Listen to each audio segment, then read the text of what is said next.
gente! Vim aqui para gravar um vídeo para vocês falando um pouco sobre a estrutura do universo de Silêncio dos Herdeiros, né? Como que as castas são organizadas.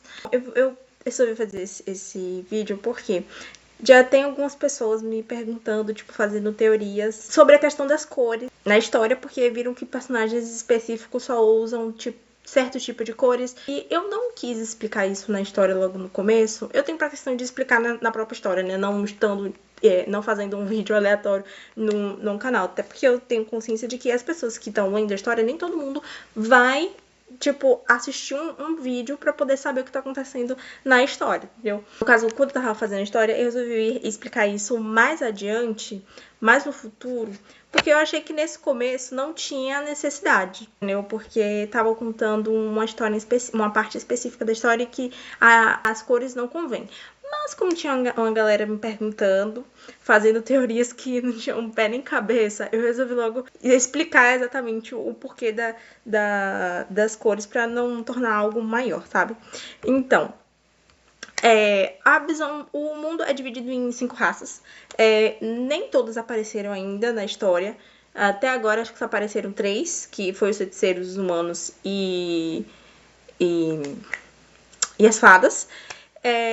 Pois então, cada um possui uma cultura própria, uma forma diferente ou não, né, de usar magia.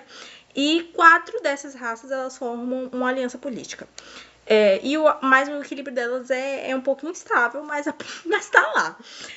Enfim, vamos começar. Os primeiros que eu vou começar falando são os humanos. Eles são os mais sem gracinha, coitados. Enquanto os outros reinos, eles dependem da magia e tal, os humanos, eles começaram a dominar o combate direto. No caso, exército, né? Então, por isso que tem esses bonequinhos aqui de exército pra poder representar isso. E como eles não possuem magia, eles quiseram compensar se especializando em estratégia militar, combate físico e treinamento das tropas. Eles são considerados os melhores soldados entre os reinos, né? Então, tipo assim, apesar deles não terem magia, eles ainda compensam nisso. Mas apesar disso, por eles não terem magia, né, eles ainda são vistos como inferiores sobre as outras raças que vamos falar aqui. Então eles, tipo assim, é aquele tipo de pessoa de que, por mais que ela se esforce, as pessoas não conseguem ver ela além de um fracassado. Coitados dos humanos. Pois bem, a segunda aqui são os feiticeiros, que foi até a raça, né, que a história começa, né, a história já começa falando sobre eles. Enfim, eles não nascem totalmente mágicos, né? Os poderes eles despertam durante a infância. A sociedade deles é a mais rígida e preconceituosa, né? Eles têm um preconceito deles maiores que os humanos, que eles mais odeiam são eles. Eles são a raça mais poderosa. E a família da protagonista vem daqui, no caso.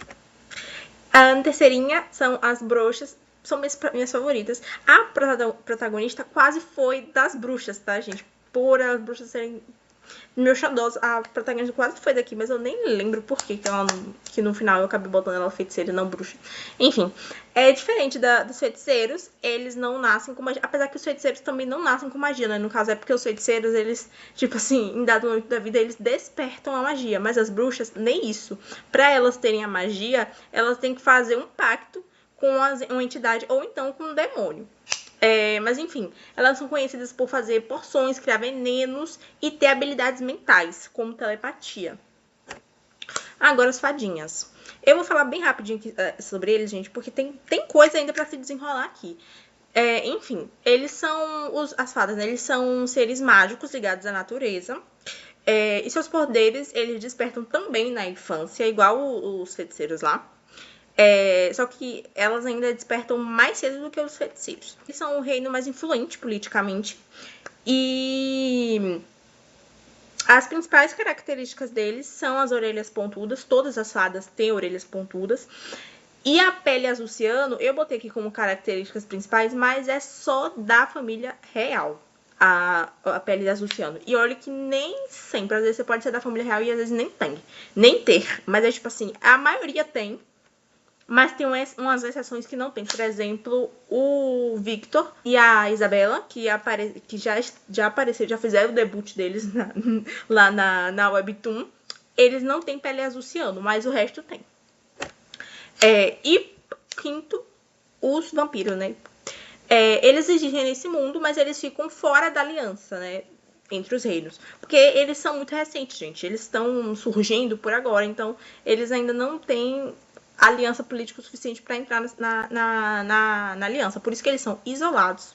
E eles podem apresentar uma ameaça futura, porque a gente não sabe de nada deles, né? E uma coisa que a gente sabe deles é que eles surgiram entre os humanos. No caso, eles surgiram lá no reino dos humanos. Mas agora eles estão migrando, estão fazendo os paranauê deles. E, enfim, falando mais um pouquinho sobre a aliança, ela é formada pelos humanos, feiticeiros, bruxos e fadas. O objetivo é manter a paz entre os reinos, já que os reinos são próximos, né? E os problemas que tem na aliança, né? Tem os preconceitos entre raças, disputas de poder e casamentos forçados por política, né? No caso, entre eles mesmos, né? E agora vamos partir para o sistema de cores, que é exatamente isso aqui que tinha muita gente com um pouco de dúvida, ou então teorizando o porquê que tanto personagem estava usando uma cor específica estava usando cores específicas de roupas, etc. Bom, cada reino é representado por uma cor específica. Essa cor vem do ambiente natural do território. As cores, elas funcionam como identidade cultural, símbolo político e forma de reconhecimento social. E aqui tem as coresinhas, né? As cores que são trabalhadas, que no caso é o roxo, o vermelho, o verde e o azul. Aqui era pra ser azul, mas eu não consegui achar azul, aí botei pisciano. Fiquei isso mesmo. Bom, a origem das cores. Para as fadas, né, foi o azul, porque o território deles tem muitas flores azuis. A maioria da família real também possui uma pele azul, né, uma azul ciano. Então, é mais um motivo para eles terem colocado a cor deles como azul. Os feiticeiros... Ai, meu Deus, que minha língua enrolou agora. Os feiticeiros é o roxo, porque também é a mesma coisa do outro. No território tem uma grande quantidade de flores roxas, principalmente lavandas. Não só lavandas, a gente tem várias outras flores. A mesma coisa aqui das fadas. Não é uma espécie específica de flor. São várias flores azuis. Tanto é que eu botei essa aqui só como uma representação, só para vocês terem uma ideia. Não é exatamente essa flor. Aqui é a mesma coisa dos feiticeiros. E o dos bruxos, a mesma coisa. Eles têm... Um dos motivos é por causa lembrando, né, por causa dos pactos de sangue. E também por causa do território deles, que tem muitas flores vermelhas. E o dos humanos é verde, porque lá, diferentemente dos outros, tem muita mata. Tipo assim, muita floresta, né? Porque dos outros reinos é um campo mais aberto. O dos humanos é mais fechado. Lá nos humanos também tem flores, tá, gente? Mas é porque, tipo, o que mais diferencia eles é as florestas. Então, vamos agora falar sobre as cores e a sociedade, como que funciona a sociedade. Bom, apenas a família real é obrigada a usar as cores de acordo com o seu reino, né? Os nobres e os cidadãos da capital seguem padrões semelhantes, tipo assim, é uma regra social de, tipo, se você não fizer, vai ser mal visto. Então, tipo assim, eles não são obrigados, mas também, se não fizer, vai ser olhado com os olhos tortos. Enfim, quanto mais distante da capital, menos a importância das cores tem, né? Então, tipo assim, no interior, os camponeses, eles usam, tipo, várias coisas de várias outras cores e ninguém se importa muito. As casas possuem decorações mais livres e existe menos influência política. E aqui está um exemplo da família real, né, usando os figurinos com suas respectivas nacionalidades, né? No caso aqui tá a Rainha Aurora usando um vestido todo roxo, porque ela é uma feiticeira. E aqui tá a Princesa Paquima usando roupas verdes, porque ela é uma princesa do reino dos humanos, mas como ela se casou com um feiticeiro, ela tá usando joias roxas para simbolizar isso. Por isso que a coroa dela, por exemplo, a joia das coroas é roxa.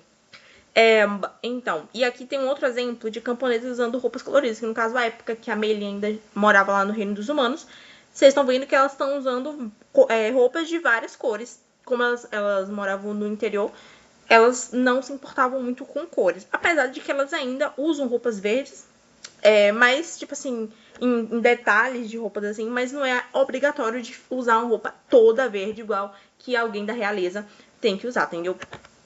Então, significado social das cores.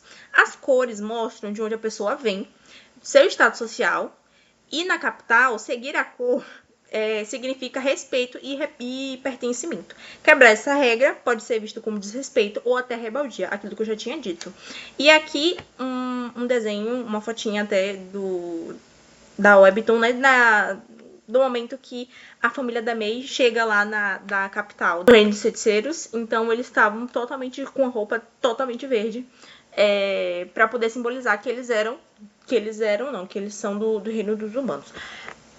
Porque até porque as crianças, apesar de eles serem descendentes de feiticeiros, eles ainda não eram reconhecidos como tal. Então é por isso que eles não usavam roupas roxas, tá, galera? Enfim, impacto na história. O sistema de cores, ela reforça a divisão entre os reinos, preconceitos sociais e também pode mostrar como os personagens não se encaixam e as misturas de raças. Meu Deus, rastas, é ótimo. Mistura de raças e conflitos de identidade. Aqui também tem um exemplo de demonstração de mistura de raças pelas cores, né? No caso, a Lavanda, na época que ela era pequenininha, usando um vestido roxo para mostrar que ela faz parte dos feiticeiros, mas ela também tá usando um sapatinho verde para poder mostrar as raízes dela, que ela também tem descendência dos humanos. Enfim, resumo aqui é que o mundo é dividido em 4 reinos e tem mais um dos... Oh, meu Deus, esqueci o nome dos bichinhos. Dos vampiros.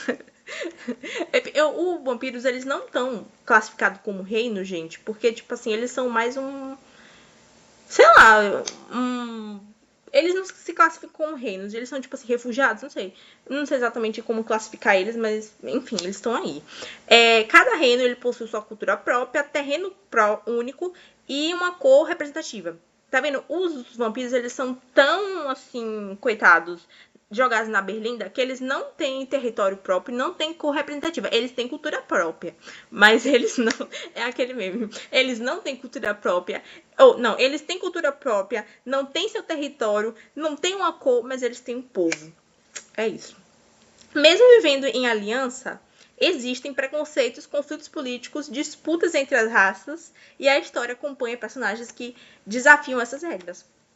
É isso, gente. Então, é isso. Se você caiu de paraquedas nesse vídeo, né, não tava entendendo nada, nem leu ainda os Lenços dos Herdeiros, leia, entendeu? Não perca a oportunidade e vai em um desses 4 sites aqui, a Fliptoon, a Funktoon, a HQ ou a Caricari.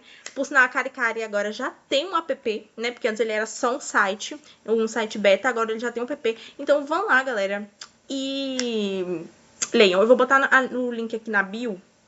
Na bio? Tem na bio também, mas eu vou botar na descrição aqui desse vídeo pra vocês irem lá ler. Então, kisses, é isso e bye bye.